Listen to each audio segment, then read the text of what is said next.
Good afternoon, ma'am. Good afternoon, classmates. Our topic for today is all about Republic Act 9293 or amendments to certain sections of Republic Act 7836, otherwise known as the Philippine Teachers Professionalization Act of 1994. But before we proceed, what is amendments? So amendments is a minor change or addition designed to improve a text. In short, a minimal revision to certain sections of RA 7836. So bakit nga ba nagkaroon ng amendments to certain section of RA 7836?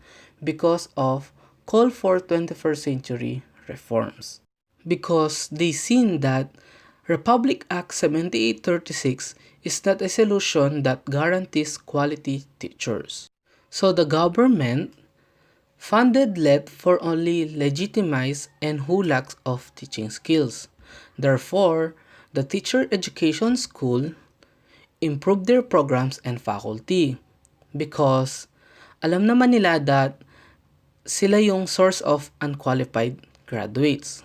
However, the CHED or the Commission on Higher Education make the education curriculum harder. Bakit? To ensure the quality graduates.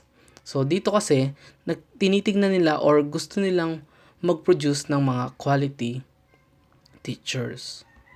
Then, syempre, hindi papahuli si DepEd. Ang naisip ni DepEd is to magkaroon ng training teachers is one of response or sabi nga, it is the temporary solution to lack of quality. After Presidential Decree 1006 and Republic Act 7836, so nagkaroon tayo ng another law at ito yung Republic Act 9293, known as an act amending certain sections of Republic Act number 7836. And here are some details of the amendments. And for the Section 1, Section 15 E3 of Republic Act number 7836 is hereby amended as follow. For Section 15, qualification requirements of applicant. So dito, sinasabi yung mga kailangan before ka makapag-take ng licensure examination.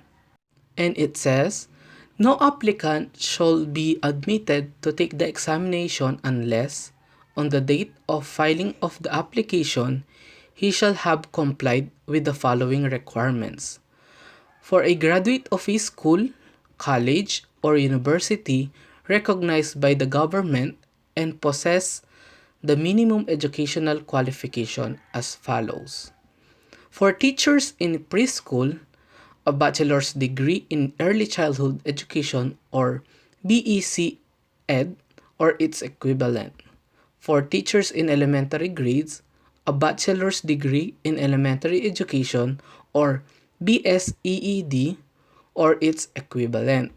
And for teachers in secondary grades, a bachelor's degree in education or its equivalent with a major and minor or a bachelor degree in arts and sciences with at least 18 units in professional education. So, from 10 units, under dun sa Republic Act number 7836, nag-add sila ng another 8 units and kaya naging 18 units dito sa Republic Act number 9293. And for teachers of vocational and 2-year technical courses, a bachelor's degree in the field of specialization or its equivalent with at least 18 units in professional education. For Section 2, Section 26 of the same Act is hereby amended to read as follows. Section 26, Registration and Exception.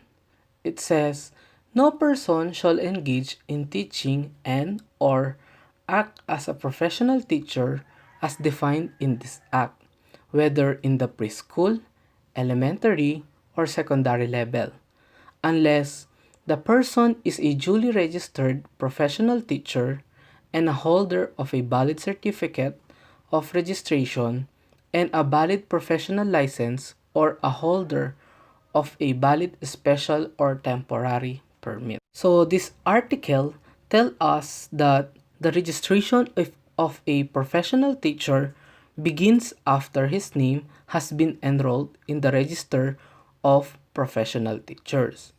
Before this, each teacher shall be required to take his professional oath so that he can finally practice as a professional teacher. And upon approval of the application and payment of the prescribed fees, the certificate of registration and professional license as a professional teacher shall be issued without examination as required in this act to a qualified applicant who is a holder of a certificate of eligibility as a teacher issued by the Civil Service Commission and the Department of Education, Culture, and Sports. So dito, ibig sabihin, hindi ka nila pwedeng bigyan ng lisensya without examination.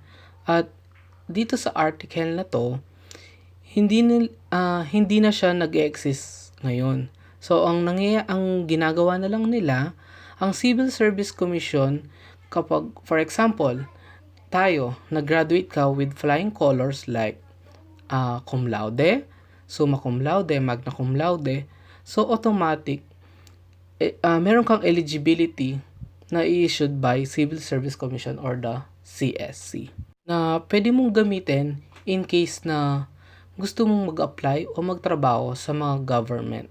And for letter B, a registered professional teacher with the National Board for Teachers under Department of Education, Culture and Sports or DECS, pursuant to Presidential Decree number 1006. And for the professional teachers who have not practiced their profession for the past 5 years shall take at least 12 units of education courses consisting of at least 6 units of pedagogy and another 6 units of content courses, or the equivalent training and number of hours to be chosen from a list of courses to be provided by the board and the Department of Education before they can be allowed to practice their profession in the country. And for those who have failed the licensure examination for professional teachers with a rating of not lower than 5 percentage points from the passing general average rating shall be eligible as para-teachers upon issuance by the board of a 2-year special permit renewable for non-extendable period of 2 years. The para-teachers shall be assigned to areas where there is a shortage or absence of a professional teacher, as identified and provided by the Department of Education and the Autonomous Region for Muslim Mindanao or ARMM. Education Department to the Board for Professional Teachers and to the Commission. The special permit shall indicate the area of assignment of the para-teacher. So dito, same din dun sa kanina na about dun sa license na dapat hindi ka na mag-exam. So dito naman, hindi na din to nag-exist ngayon. So ang talagang kinukuha na lang ng mga DepEd or sa DepEd, ang kinukuha na lang talaga yung mga pasado or may lisensya na. And karagdagan din doon, yung special permit may also be issued by the board to a person who has excelled and gained international recognition and is a widely acknowledged expert in his or her respective field of specialization. And another section, Section 3, Section 31 of the same Act is hereby amended to read as follows.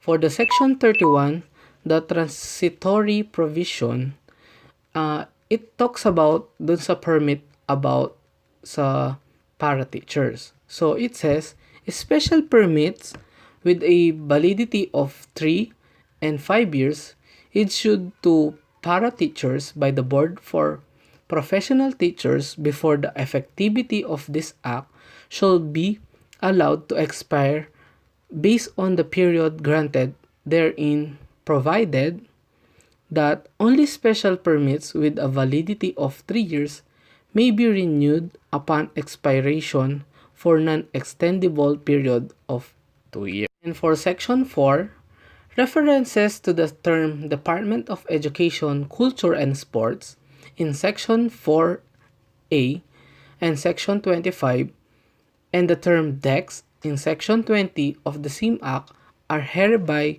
amended to read as Department of Education and or DepEd respectively. For Section 5, Separability Clause, if for any reason any section or provision of this Act or the application of such section or provision to any person or circumstance is declared unconstitutional or invalid, no other section or provision of this Act shall be affected thereby. And for Section 6, Repealing Clause, all laws, decrees, circulars, administrative orders, rules and regulations, and other issuance which are inconsistent with the provision of this Act are hereby repealed or modified accordingly. For the Section 7, Effectivity, this Act shall take effect upon approval.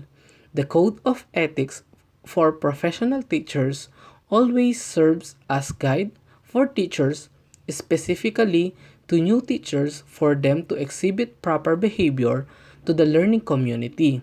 It is imperative that you observe and practice this set of ethical and moral principles, standards, and values. As a future teachers, we have a responsibility to push our learners to their full potential and to develop their personality. Because as teachers have great influence in the lives of their learners, they are expected to be professional competent in the practice of their profession. Moreover, they need also to possess good reputation not only in the school but in the entire community. Having this big responsibility in the learning environment, teachers must be guided by this document which comprehensively discuss the different expectations from a teacher.